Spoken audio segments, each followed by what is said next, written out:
명절날 친척 모임에서였습니다. 오랜만에 만난 조카가 물었습니다.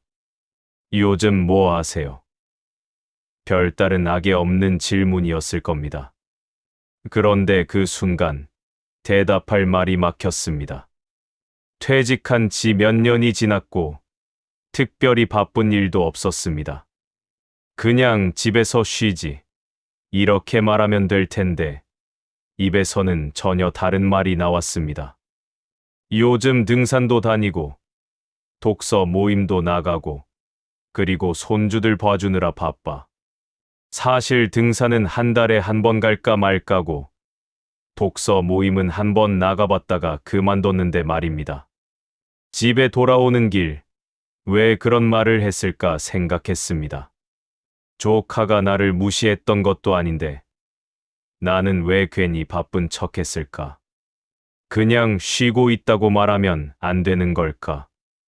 그 후로 며칠 동안 그 짧은 대화가 계속 머릿속을 맴돌았습니다. 밤에 잠자리에 누우면 그 장면이 떠올랐습니다.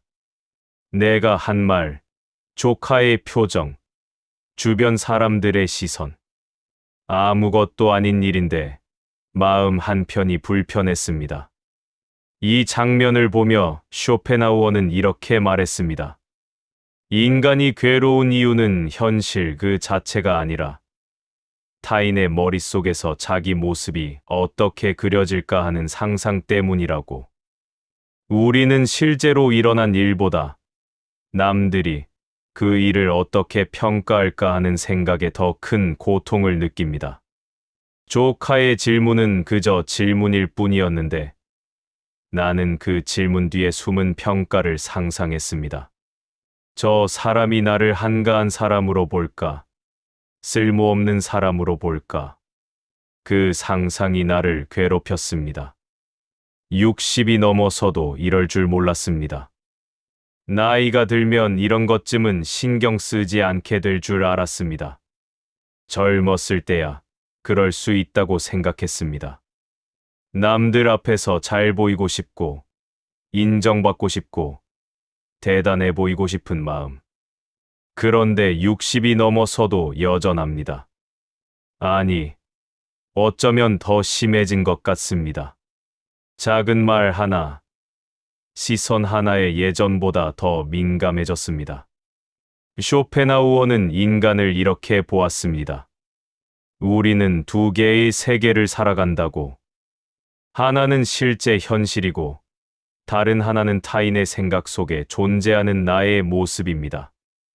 문제는 많은 사람들이 후자를 더 중요하게 여긴다는 것입니다.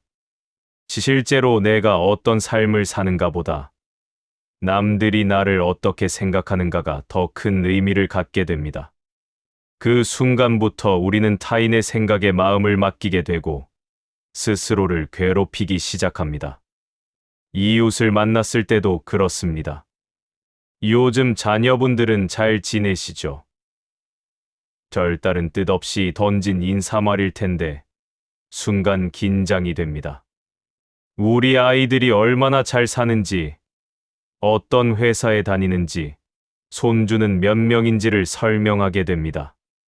아이들이 잘 살면 내가 잘 키운 거고, 내가 훌륭한 부모라는 걸 증명하는 것 같습니다.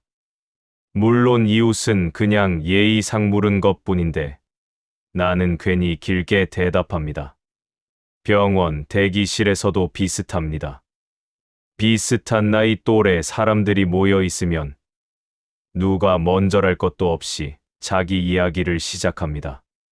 자식 이야기, 손주 이야기, 과거 직장 이야기. 나도 예전에는 말이야로 시작하는 이야기들. 듣다 보면 모두가 자기 존재를 증명하려는 것 같습니다. 나도 가치 있는 사람이었다고, 지금도 여전히 의미 있는 삶을 살고 있다고 말하려는 것 같습니다. 그런데 이상한 일입니다. 그렇게 열심히 설명하고 나면 왜 마음이 더 허전할까요? 남들이 고개를 끄덕여줘도, 맞장구를 쳐줘도 마음속 어딘가는 여전히 채워지지 않습니다. 오히려 말을 많이 할수록 더 불안해지는 것 같습니다. 내가 지금 뭘 증명하려고 이러는 걸까 하는 생각이 듭니다. 쇼펜하우어는 이런 상태를 허영이라 불렀습니다. 많은 사람들이 허영을 잘난 척하는 마음이라고 오해합니다. 하지만 쇼펜하우어가 말한 허영은 그게 아닙니다. 허영은 자기 확신이 부족할 때 나타나는 불안입니다. 내가 정말 괜찮은 사람인지 스스로 확신할 수 없으니까 남들의 평가로 그걸 확인받으려는 겁니다. 내가 대단하다고 생각해서가 아니라 내가 대단한지 아닌지 모르겠어서 남들에게 묻는 겁니다.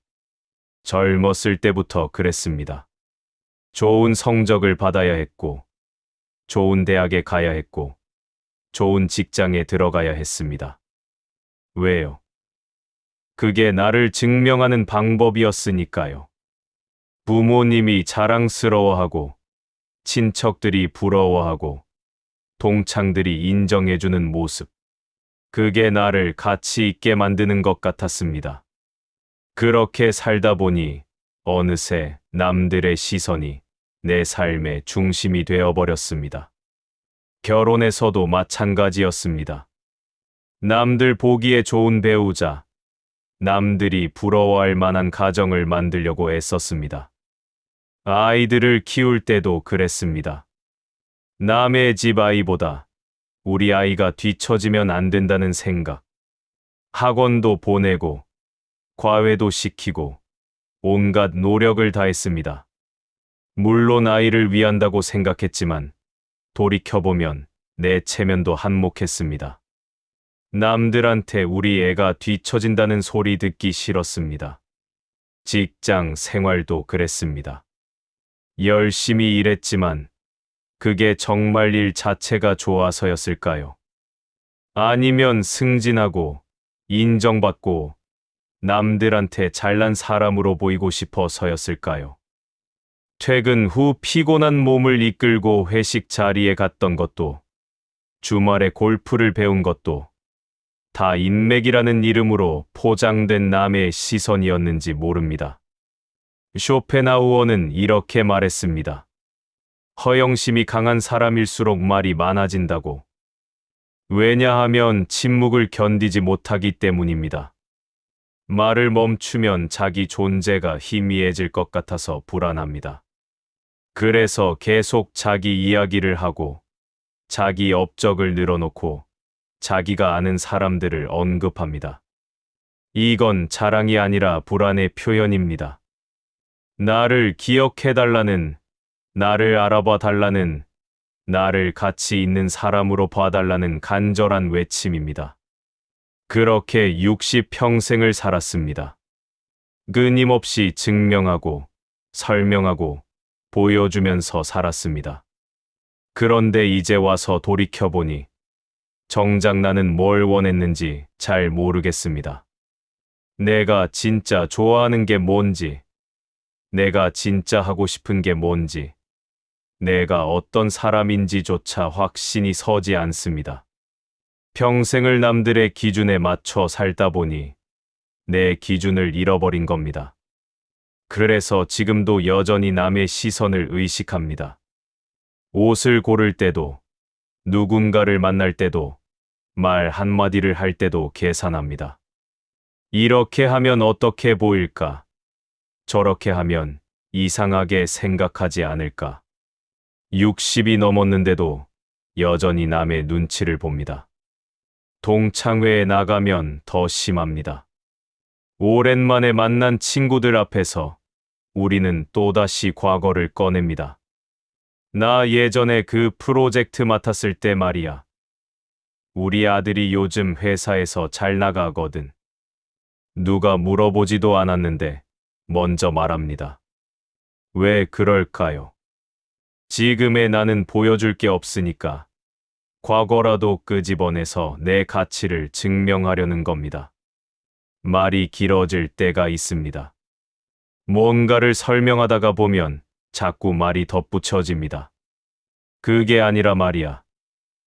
내 말은 그게 아니고 오해하지 마. 내 의도는 이런 말들이 자꾸 나옵니다. 쇼펜하우어는 이 대목에서 이렇게 경고했습니다.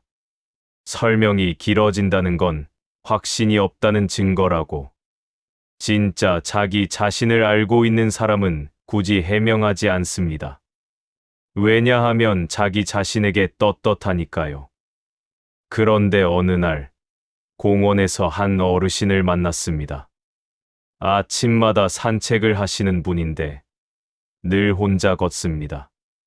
누가 인사를 하면 가볍게 고개를 끄덕이고 가끔 몇 마디 나누지만 길게 이야기하지 않습니다. 처음에는 무뚝뚝한 사람인가 싶었는데 가만히 보면 그게 아닙니다. 굳이 설명하지 않아도 되는 사람입니다. 증명할 필요가 없는 사람입니다. 한 번은 누군가 물었습니다. 요즘 뭐 하세요?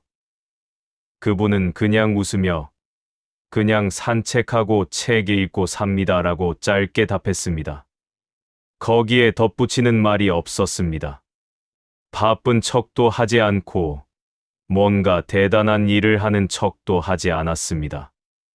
그냥 담담했습니다. 그런데 그 담담함 속에 뭔가 단단한 게 느껴졌습니다. 쇼펜하우어는 이 차이를 아주 분명히 했습니다. 허영과 자부심의 차이 말입니다. 허영은 시끄럽지만 자부심은 조용합니다. 허영은 증명하려 들지만 자부심은 굳이 말하지 않아도 스스로 알고 있습니다. 허영은 남의 평가를 기다리지만 자부심은 자기 확신으로 충분합니다. 쇼펜하우어는 이렇게 말했습니다. 자부심이 있는 사람은 설명이 필요 없다고. 왜냐하면 이미 자기 자신을 알고 있기 때문입니다. 내가 어떤 사람인지, 무엇을 해왔는지, 어떤 가치를 지키며 살아왔는지를 분명히 알고 있습니다.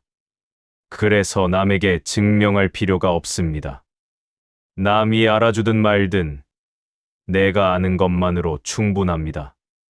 어느 날 시장에서 한 할머니를 봤습니다. 옷차림이 화려하지도 않고 특별해 보이지도 않았는데 뭔가 당당해 보였습니다. 과일을 고르는 모습, 상인과 이야기하는 태도, 천천히 걷는 뒷모습. 거기에는 남의 시선을 의식하는 기색이 전혀 없었습니다. 그냥 자기 할 일을 하는 사람이었습니다. 그 순간 깨달았습니다. 저게 진짜구나. 저렇게 사는 게 진짜 자유로운 거구나.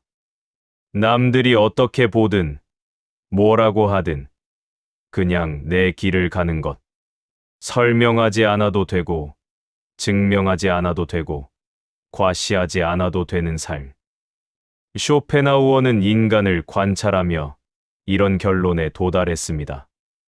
허영심이 강한 사람일수록 칭찬에 크게 기뻐하고 비난에 크게 상처받는다고. 왜냐하면 자기 가치를 남의 평가로 판단하기 때문입니다. 남이 좋게 말하면 나는 좋은 사람이 되고 남이 나쁘게 말하면 나는 나쁜 사람이 됩니다. 이렇게 위태로운 삶이 어디 있겠습니까? 반면 자부심이 있는 사람은 칭찬을 들어도 우쭐대지 않고 비난을 들어도 무너지지 않습니다. 그냥 담담합니다.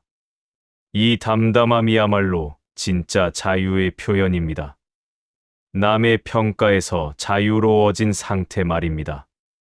침묵에서도 차이가 드러납니다. 허영심이 강한 사람은 침묵을 견디지 못합니다. 말이 없으면 불안합니다. 자기 존재감이 사라질 것 같습니다. 반면 자부심이 있는 사람은 침묵이 편안합니다. 굳이 말하지 않아도 됩니다. 내가 여기 있다는 것만으로 충분합니다. 그날 밤 이상하게 눈물이 났습니다.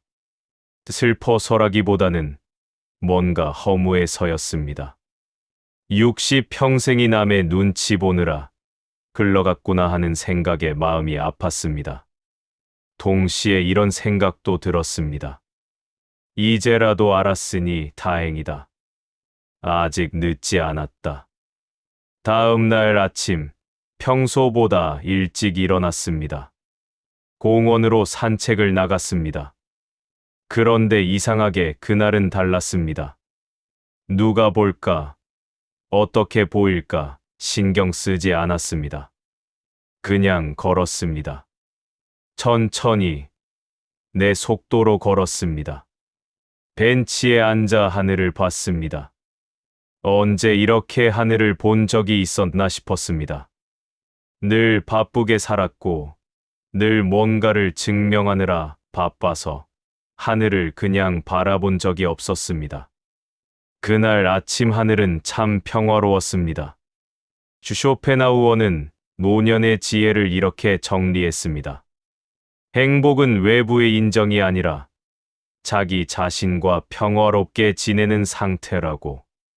남들이 나를 어떻게 보든 그건 그들의 자유이고 나는 그저 나 자신과 편안하게 지내면 된다고. 이게 바로 노년이 도달할 수 있는 가장 높은 경지입니다. 그는 또 이렇게 말했습니다. 고독 속에서 인간은 자유로워진다고. 많은 사람들이 고독을 두려워하지만 사실 고독은 불행이 아닙니다. 오히려 남의 시선이 없는 그 공간에서 우리는 비로소 진짜 나를 만날 수 있습니다. 남들 앞에서는 가면을 쓰지만 혼자 있을 때는 가면을 벗을 수 있습니다. 그 순간이야말로 가장 정직한 순간입니다. 이웃을 만났습니다. 요즘 뭐 하세요? 똑같은 질문이었는데 이번에는 다르게 대답했습니다. 그냥 산책하고 쉽니다. 더 이상 덧붙이는 말이 없었습니다. 바쁜 척하지 않았고 뭔가 대단한 일을 하는 척하지 않았습니다. 그냥 사실대로 말했습니다. 그랬더니 이상한 일이 일어났습니다. 마음이 편해졌습니다. 거짓말을 하지 않아서, 과장하지 않아서, 꾸미지 않아서 편했습니다. 그리고 상대방도 편해 보였습니다. 그것 참 좋네요 라고 했습니다. 진심이 느껴졌습니다. 동창회에 나갔습니다. 이번에는 먼저 말하지 않았습니다. 누가 물으면 짧게 대답했고 굳이 내 이야기를 꺼내지 않았습니다. 과거 자랑도 하지 않았고 자식 자랑도 하지 않았습니다. 그냥 조용히 앉아서 다른 사람들 이야기를 들었습니다. 집에 돌아오는 길, 마음이 가벼웠습니다. 아무것도 증명하지 않았는데, 아무것도 과시하지 않았는데, 마음이 편했습니다. 이게 진짜구나 싶었습니다. 이게 진짜 나로 사는 거구나. 그 후로 조금씩 달라졌습니다. 전화 통화를 할 때 말이 짧아졌습니다. 굳이 설명하지 않게 되었습니다. 누가 뭐라고 해도 해명하지 않았습니다. 오해받아도 괜찮았습니다. 왜냐하면 나는 나를 알고 있으니까요. 쇼펜하우어는 이렇게 말했습니다. 남의 시선을 끊는다는 건 무례해지는 게 아니라 오히려 존엄을 회복하는 일이라고. 남들이 나를 어떻게 보든 그건 그들의 자유이고 나는 그저 내 기준으로 살면 된다고. 이게 바로 인간이 도달할 수 있는 진짜 자유입니다. 사람들을 만날 때도 달라졌습니다. 모두를 만족시키려 애쓰지 않았습니다. 나를 이해하는 사람은 이해할 것이고, 이해하지 못하는 사람은 내가 아무리 설명해도 이해하지 못할 거라고 생각했습니다. 그러니 굳이 애쓰지 말자고 마음먹었습니다. 그랬더니 관계도 달라졌습니다. 어떤 사람들은 멀어졌습니다. 진짜 나를 보여주니까. 어떤 사람들은 불편해했습니다. 처음에는 서운했지만 곧 이해했습니다. 그 사람들은 진짜 나를 원했던 게 아니라 그들이 원하는 모습의 나를 원했던 거구나. 반대로 어떤 사람들은 더 가까워졌습니다. 진짜 나를 보여주니까 그들도 진짜 모습을 보여줬습니다. 가면을 벗고 나니 진짜 대화가 시작되었습니다. 숫자는 줄었지만 깊이는 깊어졌습니다. 혼자 있는 시간이 늘었습니다. 예전에는 혼자 있으면 외로웠는데 이제는 편합니다. 나 자신과 함께 있는 게 괜찮습니다. 책을 읽거나 음악을 듣거나 그냥 창밖을 바라보는 시간. 그 시간이 평화롭습니다. 쇼펜하우어는 이것을 가장 이상적인 상태라고 보았습니다. 자기 자신과 평화롭게 지내는 사람이 가장 자유롭고 가장 행복하다고. 왜냐하면 이 사람은 외부 상황에 흔들리지 않기 때문입니다. 남들이 칭찬하든 말든 인정하든 말든 그건 그들의 자유이고 나는 그저 내 길을 가면 됩니다. 어느 오후 공원 벤치에 앉아 있었습니다. 아무 생각 없이 그냥 앉아 있었는데 한 젊은이가 다가왔습니다. 할아버지, 괜찮으세요? 걱정스러운 표정으로 물었습니다. 아마 내가 너무 오래 가만히 있어서 이상하게 보였나 봅니다. 웃으며 대답했습니다. 괜찮아요. 그냥 쉬고 있어요. 젊은이는 안도한 표정으로 돌아갔습니다. 그 순간 깨달았습니다. 아무것도 하지 않아도 괜찮구나. 굳이 바쁜 척하지 않아도 되구나. 그냥 쉬고 있다고, 그냥 여기 있다고 말해도 되는구나. 60평생을 살면서 처음으로 알았습니다. 남의 시선을 끊는다는 게 무례해지는 게 아니라 오히려 존엄을 회복하는 일이라는 걸. 남들이 나를 어떻게 보든 그건 그들의 자유이고 나는 그냥 나로 살면 된다는 걸. 이제는 명절에 조카를 만나도 편합니다. 요즘 뭐 하세요? 물으면 그냥 쉬어라고 담담하게 대답합니다. 더 이상 바쁜 척하지 않습니다. 그랬더니 조카가 말했습니다. 좋으시겠어요. 저도 빨리 은퇴하고 싶어요. 진심이 느껴졌습니다. 이웃을 만나도 편합니다. 자식 자랑을 하지 않아도, 과거 이야기를 하지 않아도 괜찮습니다. 그냥 오늘의 나로 서 있으면 됩니다. 증명할 필요가 없습니다. 병원 대기실에서도 조용히 앉아 있습니다. 굳이 내 이야기를 꺼내지 않습니다. 다른 사람들이 자기 이야기를 할 때 그냥 듣기만 합니다. 예전에는 나도 끼어들어서 내 이야기를 했는데 이제는 그럴 필요를 못 느낍니다. 그렇게 살다 보니 마음이 고요해졌습니다. 남의 평가에 일희일비하지 않게 되었습니다. 칭찬을 들어도 우쭐대지 않고 비난을 들어도 무너지지 않습니다. 그냥 담담합니다. 쇼펜하우어는 노년을 이렇게 정의했습니다. 노년은 증명하는 시기가 아니라 자기 삶의 통제권을 되찾는 시기라고. 이미 우리는 평생을 살아왔습니다. 일했고, 사랑했고, 실수했고, 배웠습니다. 이제 더 증명할 게 뭐가 있을까요? 이제는 그냥 있는 그대로의 나로 살아도 되는 시기입니다. 저녁 무렵, 다시 공원에 나갑니다. 천천히 걷습니다. 누가 보든 말든 내 속도로 걷습니다. 벤치에 앉아 하늘을 봅니다. 아무도 없는 것 같지만 나는 여기 있습니다. 그것만으로 충분합니다. 나는 이제 흔들리지 않아도 되는 나이에 왔습니다. 더 증명하지 않아도 되고 더 설명하지 않아도 됩니다. 그냥 나로 있으면 됩니다. 이게 얼마나 자유로운 일인지 직접 해보면 압니다. 당신도 그렇습니다. 당신도 이제 남의 시선에서 자유로워져도 됩니다.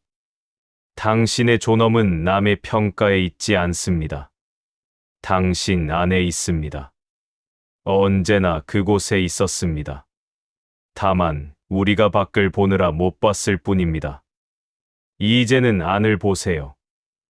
당신 자신을 보세요. 거기 당신이 있습니다. 평생을 기다려온 당신이 있습니다. 쇼펜하우어가 우리에게 남긴 가장 큰 선물은 이것입니다. 남의 시선을 신경 쓰는 순간, 인간은 자기 삶의 주인 자리를 내어준다는 깨달음. 반대로 그 시선을 끊는 순간, 우리는 다시 주인이 됩니다. 그 자리로 돌아가는 건 어렵지 않습니다. 그냥 결심하면 됩니다.